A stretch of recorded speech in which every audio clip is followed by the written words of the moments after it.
थार की रेगिस्तान में रेत के टीलों के बीच कुलधरा का खंडहर गांव सैकड़ों सालों से वीरान पड़ा हुआ है। चांदनी रात में जब सारा संसार सोता है, कुलधरा जागता है। उसकी खाली मकानें, टूटी दीवारें और सुनसान गलियों से हवा नहीं, मानो सदियों पुरानी कहानियां बहती हों। लेकिन कुलधरा केवल खंडहर नहीं है, यह एक शापित स्थान है। आसपास के गांव के लोग कहते हैं कि सूर्यास्त होने के बाद वहां जाने वाला कभी भी लौट कर नहीं आता। अनजानी परछाइयाँ, अजीब आवाज़ें और डरावने एहसास हर उस व्यक्ति को घेर लेते हैं जो उसकी सीमा में प्रवेश करता है। मगर यह हमेशा से ऐसा नहीं था। सैकड़ों साल पहले यह गांव खुशहाली का प्रतीक हुआ करता था। कहते हैं कि यहाँ पालीवाल ब्राह्मणों का बसेरा था, एक ऐसा समुदाय जो अपने बुद्धिमत्ता, खेती के अनोखे तरीके और रीति रिवाजों के लिए प्रसिद्ध था। पर एक रात ऐसा क्या हुआ कि पूरे गांव ने इसे हमेशा हमेशा के लिए छोड़ दिया, और क्यों यह जगह आज भी शापित मानी जाती है। यह कहानी शुरू होती है 13वीं शताब्दी से। कुलधरा तब राजस्थान के समृद्ध गांव में गिना जाता था। पालीवाल ब्राह्मणों ने अपनी अक्लमंदी से यहाँ के रेगिस्तानी इलाकों को भी हरा भरा बना दिया था।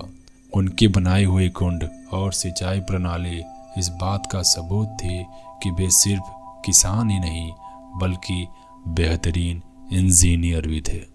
लेकिन उनकी यही समृद्धि उनकी खुशहाली की सबसे बड़ी दुश्मन बन गई। जोधपुर का दीवान सलीम सिंह अपनी क्रूरता और वासना के लिए जाना जाता था। वह अपनी ताकत का इस्तेमाल अपने लालच और इच्छाओं को पूरा करने के लिए करता था। जब उसने कुलधरा गांव का दौरा किया तो उसकी नज़र गांव के मुखिया की एक जवान बेटी पर पड़ी। उसने तुरंत ऐलान कर दिया, यह लड़की मेरी रानी बननी चाहिए। गांव वालों ने उसके प्रस्ताव को ठुकरा दिया। पालीवाल ब्राह्मण अपने रीति रिवाजों और परंपराओं के लिए जाने जाते थे, मगर सलीम सिंह हार मानने वालों में से नहीं था। उसने गांव को धमकी दी, अगर 10 दिनों के भीतर लड़की मुझे नहीं दी गई तो यह गांव तबाह कर दूंगा। इस धमकी ने पूरे गांव को खौफ में डाल दिया। गांव के मुखिया ने आपात बैठक बुलाई। सभी 84 परिवारों के प्रतिनिधि एकत्रित हुए। इस सवाल का हल ढूंढना जरूरी था। क्या वे अपने सम्मान की रक्षा करेंगे या फिर अपनी जान बचाने के लिए झुक जाएंगे। घंटों चर्चाएं चली और आखिरकार उन्होंने ऐसा फैसला लिया जिसने इतिहास बदल कर रख दिया। उन 84 परिवारों ने मिलकर यह फैसला किया कि अपना घर बार, अपनी ज़मीन, अपनी समृद्धि सब कुछ छोड़ देंगे, मगर अपनी बेटी और अपनी इज्जत को सलीम सिंह के हाथों नहीं सौंपेंगे। उस रात जब चांदनी रेत अपना जादू बिखेर रही थी, पूरे गांव के लोग चुपचाप अपनी अपनी झोपड़ियों से निकले। बच्चे, बूढ़े, महिलाएं, सब ने एक अनजानी मंजिल की ओर कदम बढ़ा दिया।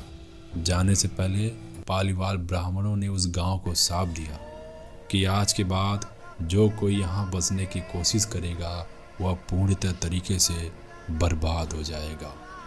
सुबह जब सूरज उगा तो कुलधरा वीरान हो चुका था। न यहाँ लोग थे, न उनकी जिंदगी की चहल पहल, बस बचा था तो खंडहर, सन्नाटा और सन्नाटे के साथ वह अभिशाप। कहते हैं जो भी इस गांव में रात गुजारने की कोशिश करता है उसे अजीबोगरीब आवाज़ें सुनाई देती हैं। कभी किसी औरत की चीख, कभी घोड़ों की टकटकाहट, तो कभी सन्नाटे में गूंजती फुसफुसाहट। लोग डरते हैं कि कहीं वे इस सांप का शिकार तो नहीं बन गए। आज भी कुलधरा अपने सवालों और रहस्यों के साथ खड़ा है। क्या यह सच में शापित है? क्या पालीवाल ब्राह्मणों का यह बलिदान व्यर्थ था, या फिर सिर्फ एक कहानी है जो समय के साथ भूतिया बन गई? सच चाहे जो भी हो, कुलधरा के खंडहर अपने अंदर इतिहास, बलिदान और एक अटूट सांप की कहानी समेटी हुई है। अगर आप कभी राजस्थान जाएं तो क्या आप इन खंडहरों में कदम रखने की हिम्मत करेंगे?